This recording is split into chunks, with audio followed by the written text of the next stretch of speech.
This is Art Sense, a podcast focused on educating and informing listeners about the past, present, and future of art. I'm Craig Gould. On today's episode, I speak with author, artist, podcaster, and branding guru Debbie Millman. Millman's new book, Why Design Matters, reflects on the 17 years of conversations that have made up her podcast, Design Matters, including notables in the field of art, design, and those that pursue excellence in every aspect of their life. At the end of the episode, I'll be taking a look at some of the week's top art headlines. But first up, Why Design Matters with Debbie Millman.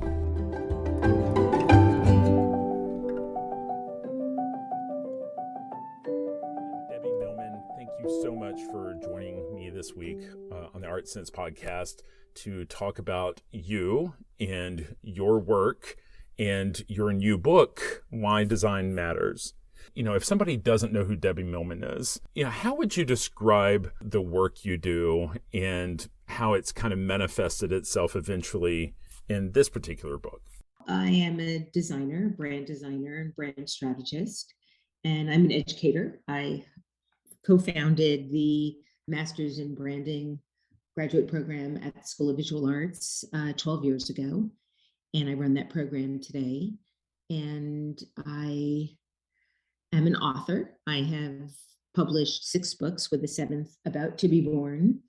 And I am host of a long-running podcast, 17 years now, called Design Matters.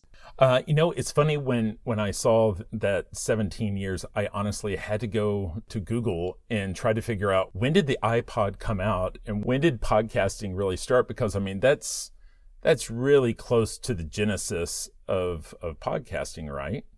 Yeah, it was within, I think, the first year or year and a half of podcasting. I think the first podcast came out in 2003 or 2004. I started planning the show in November of 2004 and launched February 4th, 2005. You have a long history of working in advertising and branding. In 2004, what motivated you to take on something else? And particularly these conversations, like what was the germ of an idea that kind of motivated you to start it? Well, there really wasn't any internal motivation. I got a cold call from a salesperson at a fledgling internet radio network called Voice America. And they were cold calling me to ask me if I'd be interested in hosting a radio show on their business network. And I actually thought they were offering me a job, but what they were really doing was offering me an opportunity to pay them to produce a podcast, or really to produce a radio show that would then appear on Voice America once a week. And at the time, I had been working in branding for many, many, many years and had really dedicated myself to that work. It was really the first time in my professional career that something kind of clicked, and branding was something that I enjoyed and also was able to make a living doing. And in that dedication to that work, I really stopped doing a lot of the side projects or hobbies that I love doing: writing, painting, crafts, music. And after quite a few years of doing the commercial design work and the branding work, I kind of felt like my creative soul was being significantly hampered. And when this opportunity came up, I thought, well, this could be a fun, creative thing to do that's also a little bit associated with work. So it's not like I'm slacking. And so I signed on. I paid them to do 13 episodes, and Design Matters was born. You were now, 17 years, over, what is it now, 440 what is the... Something like that. I don't really, because I do also run reruns. I've done somewhere between 400 and 500 original episodes. And so yeah, I've lost count. When you first got into it, but you really didn't have like any radio experience or anything, right? Were you kind of taking cues from other folks like Terry Gross or whoever? Oh yeah, absolutely. I mean, I had no training whatsoever. Everything I've learned by doing and on the job and by making lots of mistakes and wanting to do things differently. It was not something that was in any way intentional. And yes, I've learned a lot from listening to a lot of different masters at work, whether it be Terry Gross or Krista Tippett or Tim Ferriss or Ira Glass or Dax Shepard. Lots and lots of really great interviewers that all have their own style and technique and have something to teach me. In your words, what would you say is the thing that all of these interviews have in common? Because I mean, I feel like it started specific to design and specific to your niche of the business world, but I feel like it's expanded. What is the common denominator now that you kind of look back over, these 400 episodes? Well, the show started out as a show that was very indicative of the name Design Matters. So it was designers talking about design and essentially a very inside baseball kind of a very inside baseball kind of podcast. I wasn't imagining when I started that I'd still be doing it nearly 2 decades later. So it was Debbie calling up her friends and talking about things they were interested in the design community. And most of my friends were on it that first couple of seasons. And then over the years, as I grew and developed and evolved, I think I took my work as an interviewer much seriously. Initially, when I was doing the show, the first 100 episodes I did on Voice America, that I spent a lot of time and energy writing. And they were sort of musings on the world and what was happening and various experiences that I was having, both as a designer and a business executive. And then as I evolved and grew and started really thinking about the purpose of the show, I decided that the monologues really needed to go. They were a bit hokey. They weren't really serving any purpose in the actual interview itself. It was taking time away from the dedication that I could have towards my research. So when I moved over to Design Observer, which I left Voice America in 2009 and moved over to Design Observer, I decided at that point, after one episode doing it in the existing format, to change the format and then not include any monologues and really just spend all of my energy focused on my guests. And I would say for another 3 or 4 years, that was the format. And then I started to get opportunities, whether by people reaching out to me or my meeting them, to interview people that weren't just designers. They were all types of creative people. And so I started interviewing musicians and writers and artists and performers. And now I would say that the show is about how the world's most creative and interesting people design the arc of their life and their career. What obstacles do they overcome? What challenges do they face? All in an effort to understand how something makes something glorious out of nothing. As I was reading your new book and reviewing some past episodes, it reminded me of this Seth Godin book I read like 10 years ago called Lynchpin. And he talks about how art is an intentional act of using your humanity to create change in others, and that our art doesn't have to be just painting. Art can be how you are an accountant, your conversations, whatever your job is, you can do it with artistry. Would you agree that it's really about kind of living your life as an artist in whatever form that is? Yeah, I mean, what it's really about what the path that particular person has taken to be who they are. What is their origin story? How did they train to do what they do? Their path to being right here, right now. What did that entail? The good, the bad, the hard, the easy, the frustrating, the exhilarating, all of it. And so I take a real deep dive into a person's life trying to thread together an interview that is really a storytelling vehicle for that person's life and the person's life's work. So taking that many deep dives into so many interesting people, what have you gleaned? What have you taken away? What can you tell us about these most interesting creative people that might be helpful to us? Well, I think that there's a couple of things. One is that just because you're successful doesn't mean you're not insecure and worried about what you're going to make next, and concerned that if you are successful, that you need to continue to be successful in order to be taken seriously and not have your best work behind you. And so there are very few people I've met and interviewed that are just sort of okay as is. They're yearning, they're still hungry for ways in which to um, think about their practice, their output, their meaning, anything that has anything to do with the validity of their work. And there's something kind of comforting knowing that even the world's greatest artists or writers or musicians are still trying to figure it out. There's not one way of doing anything, not one way of achieving anything other than maybe applying yourself and really, really, really working hard. There's no one that I've interviewed that's really genuinely, uniquely, originally creative that hasn't like really busted their ass to get there.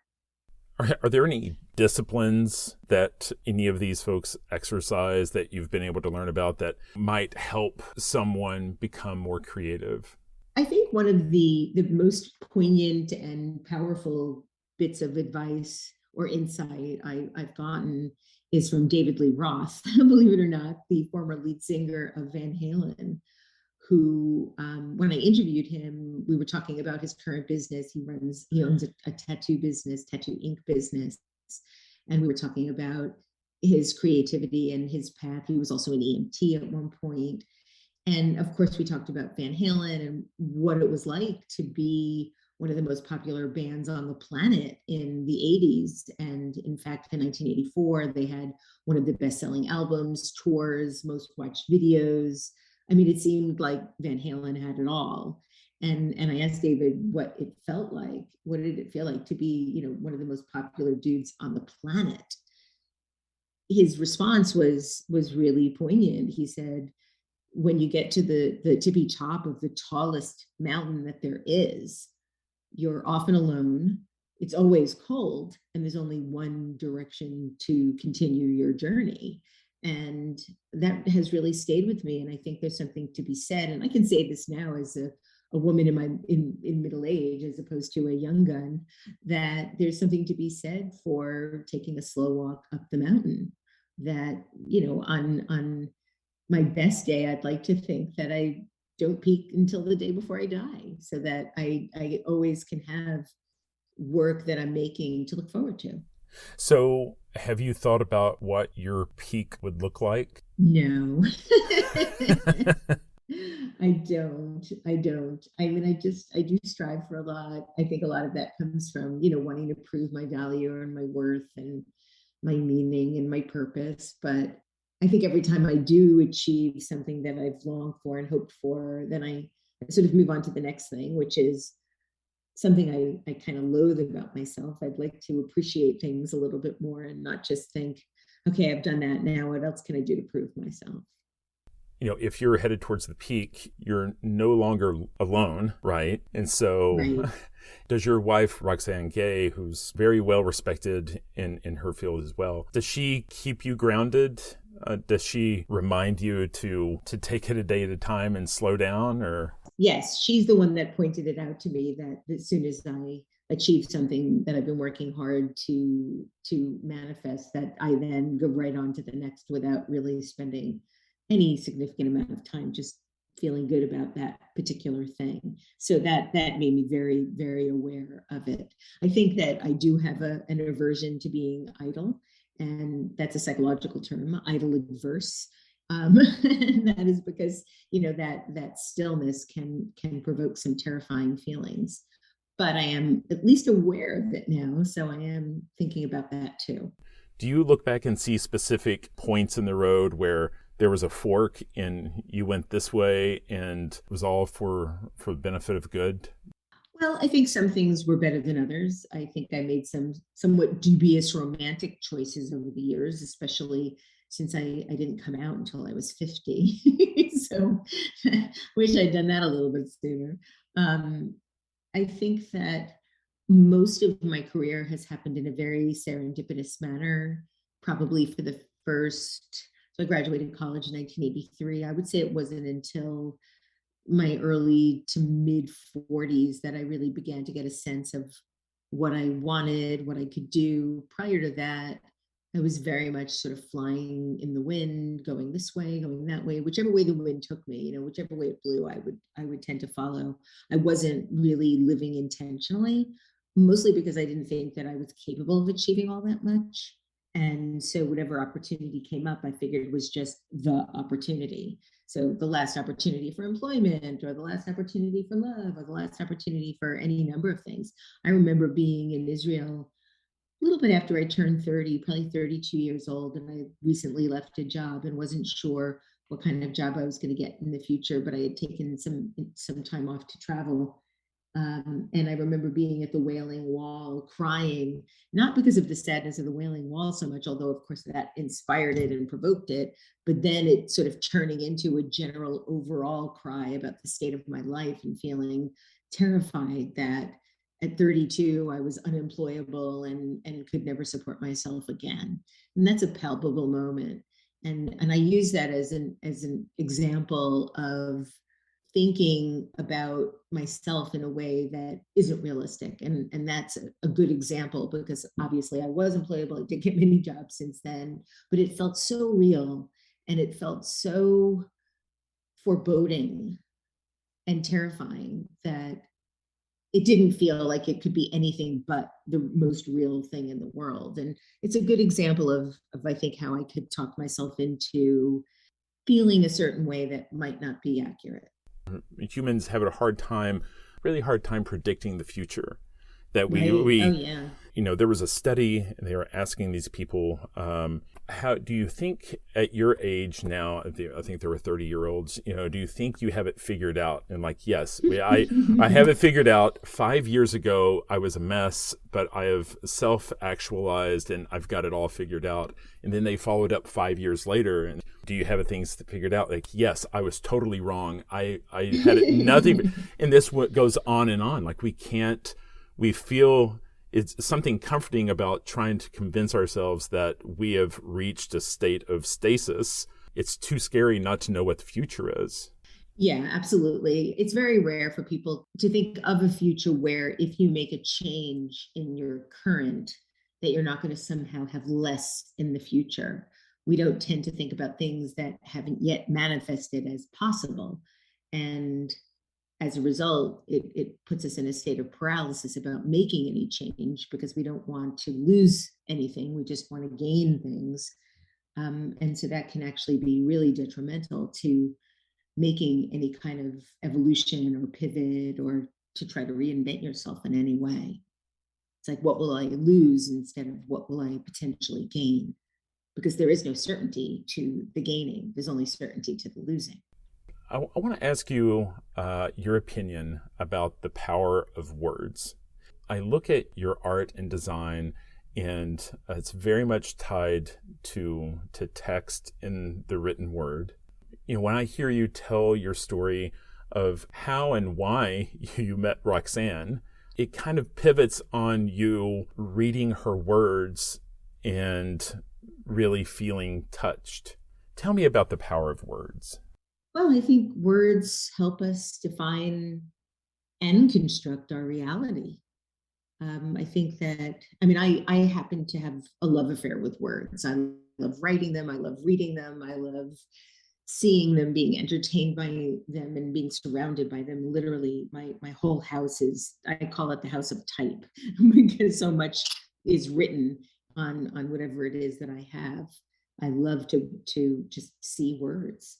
But I think that they're symbols that can communicate what is, what we want it to be, future scenarios, past scenarios, alternative scenarios. I think that imagination is brought to life through words, and anything is possible in the construction of those words. I read that you said that you fell in love with Roxanne while you were reading Hunger. I read that you said, so I sort of fell in love with Roxanne while I was reading Hunger, and it was mostly because I felt like she was writing my own story in so many ways. I felt that somehow she'd gotten into my head without even knowing me and described my soul. Yes, that is true. That is exactly true. You know, I was listening to the interview that you and Roxanne did with Brene Brown. The story of how you pursued Roxanne it's really amazing. I guess, you know, folks on the podcast can go find that episode if they want the long version. But I thought it was really funny in that story that there winds up being like this branding parable. You figured out right off the bat that this was somebody you felt like you needed to know. But your ability to get that first date with Roxanne really hinged on your mutual friend Ashley's recommendation, right? Yeah, Ashley Ford, yes. So much so that, I mean, Roxanne showed up to your first date having not even done any research based purely on Ashley's endorsement, right? Yes. So she didn't Google me at all. Yeah, she didn't even know what I looked like. So it feels like there's like some key business concepts there about how consumers make choices, right? I mean, it kind of goes back to branding. Like it was all about, you know, Roxanne's understanding and trust in Ashley's opinion, right? Yeah, yeah. So she was giving me an endorsement. So you got 5 stars, and so you got married during COVID, right? Yes, yes. We had planned to have a beautiful big wedding. Gloria Steinem had agreed to marry us. We were going to get married on October 10th, 2020, which was a beautiful date, you know, 10/10/2020. And then COVID hit, and we all went on lockdown in March of 2020. And we realized probably by April or May that there was just no way that wedding was going to happen. We had not sent out save the date cards yet, so we didn't have to retract anything, but you know, we lost a lot of deposits that we weren't able to get back just because of the times. So we weren't sure exactly what we were going to do. We initially thought we would postpone it for a year, but that didn't turn out to be an idea that was good either. But back in June of 2020, I have cousins that live in California, and I was with Roxanne in California at her house. And my cousins were coming for the weekend. They were driving from Santa Cruz to Los Angeles. And the morning after they got here, Roxanne and I were just relaxing, hanging out in the living room. Kenny and Eileen were taking a walk. And she just looked at me and said, "Hey, why don't we get married this afternoon? You know, since Eileen and Kenny are here, you know, that would be, at least we'd have some family." And then we quickly called one of my best friends, Dee Dee Gordon, and her husband, Moses Berkson, the photographer. They came too. We were really lucky. We had a photographer. And then we FaceTimed our families. We didn't give them any notice because we didn't plan on this. So I literally called both my brothers. I texted them, and one wrote back, "We're in the middle of something. Can we call you back in an hour?" And I was like, "No." And then my other brother didn't respond to me at all. So I texted his son, my nephew, who was 12 at the time. And I said, "Can you tell your dad to answer his phone?" And he's like, "Oh, Daddy's taking a nap." Oh my gosh. Wake him up. And so, yeah, we pulled everybody together really fast and got married at a place called InstantMarriageLA.com. We went to like a little strip mall and an office building and got hitched. That's wonderful. My wife and I, we decided to have a small wedding and, you know, a short engagement. And it was, you know, it was lovely. I remember the whole time we were thinking, you know, it's really it's really not about, I mean, you want that day to be special, and we wanted it to be with family. And if we didn't want it to be with family, we would have totally eloped. But at the end, we were like, it's not about this one day. It's about our future, right? And like, we just wanted the future to start as soon as possible, Yeah. Oh, that's beautiful. Yeah. So can we talk about art for a second? Please. Here, I understand that you love art and that you and Roxanne are building a really nice collection. And so Yes. I have come across some names of that you have collected. Ginny Holzer, Julie Moretu, Ginny Seville, Andy Warhol, Marilyn Minter, Tracy Emin. These are great names. What? Yes, I've been collecting for 30 years. I Oh, should wow. point out. Roxanne just got the bug after meeting me and has built a really remarkable collection in a very short period of time. I took a slightly different approach in that I started 30 years ago and just started one piece at a time, Sure. and have been continuing in that way ever since. What attracts you to a particular piece of art? How does it speak to you? What are you looking for? I really love conceptual art. And so initially, a lot of my collection was built on collecting pieces by Lawrence Weiner, Robert Barry, Douglas Hubler, Jenny Holzer, as you've mentioned, Barbara Kruger, Ed Ruscha, anybody that was making art with words. Right. And I still do that too, to a great degree. I have a small Oyo sculpture by Deborah Cass, and I really am attracted to things that have a message embedded in them in some way. Sure. But I was just about to say, like, I'm just like visualizing the art as you're calling out the names. I'm like, there's so many words. It's beautiful. At least you're consistent, right? One would hope. One would hope. Have you always dealt specifically with a gallery, or have you had the ability to get to know the artists and build relationships on that side? Oh no, I don't. I mean, I have a few relationships with artists now, just because of friends introducing me to friends, and so Deborah Cass and her wife Patricia Cronin and I, we are very good friends. That is what inspired me to buy the piece by Deb, but I would have likely bought it anyway. Recently become friendly with Marilyn Minter, but I would hardly say she's my friend. I'd love to Right. be more I friends, understand. but we're definitely friendly, and I really, really like and respect her a great deal. But no, mostly I buy art at auction, or occasionally through a place like Art Space. I like Art Space very much, but primarily auction. I know we're getting short on time. Just like off the top of your head, is there one specific conversation over the course of these years that really you kind of carry with you the most? Was it that David Lee Roth conversation? Or was there another one that really kind of touched you? I think I would say it would have to be David's. Well, that and also Danny Shapiro's comment to me, but it was off air. We weren't talking about this in our interview, but her notion that confidence was overrated, and that really piqued my interest because I was always up until that point thinking that confidence was the holy grail, and instead she felt that it was overrated, and what was much more important was the confidence to step into the uncertainty that you needed to be able to handle in order to do something brand new and somewhat Wow. terrifying.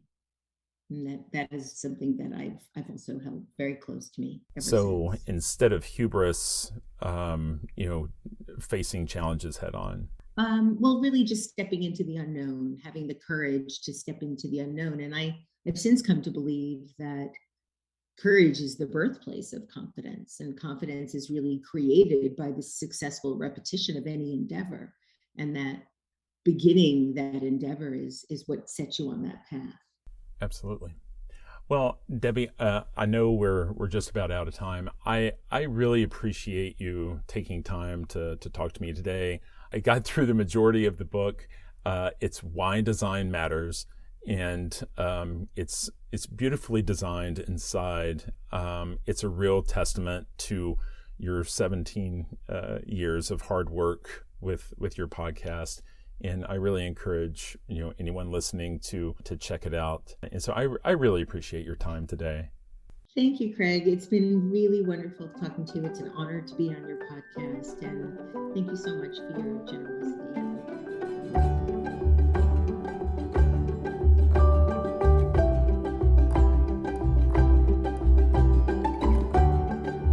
And now, the news.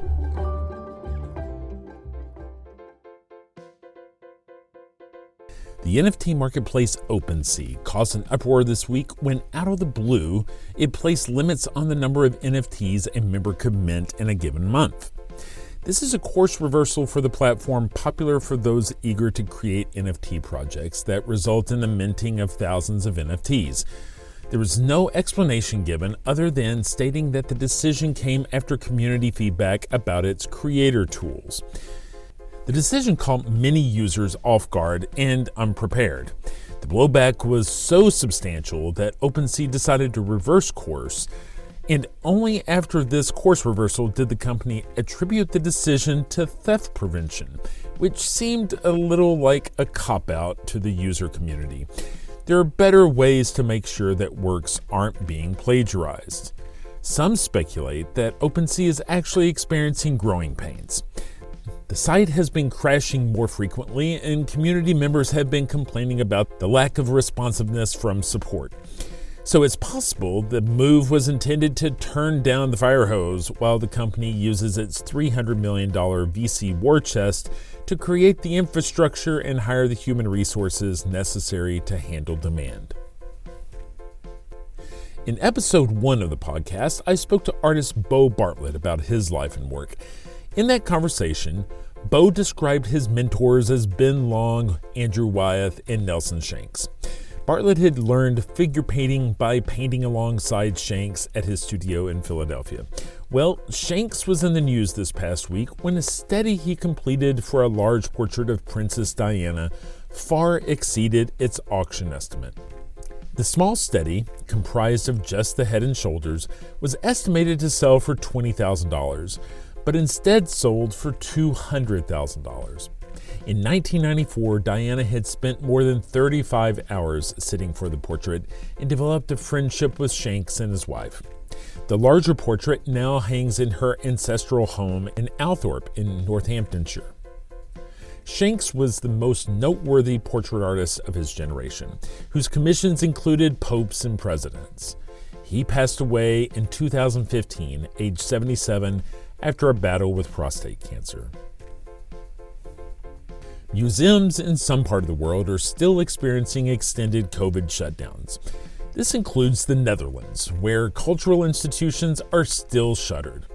However, the government has recently relaxed restrictions to allow certain retail venues to open back up, including salons, gyms, and brothels.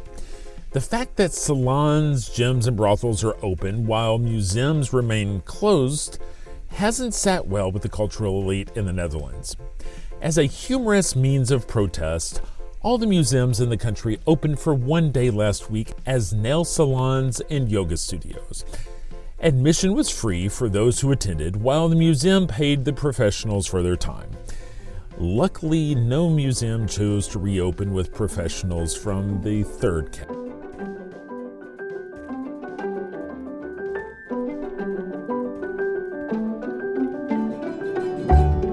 That's all the time we have for this week. You've been listening to Art Sense. You can find the show on Apple Podcasts, iTunes, Google Play, Stitcher Radio, Spotify, or your favorite podcast app. If you've enjoyed this podcast, be sure to subscribe, and while you're there, please rate the show and leave a quick review. Your feedback is the key to other folks finding us. If you'd like to see images related to the conversation, read a transcript, and find other bonus features, you can go to canvia.art and click on the podcast tab. If you'd like to reach out to me, you can email me at craig@canvia.art. Thanks for listening.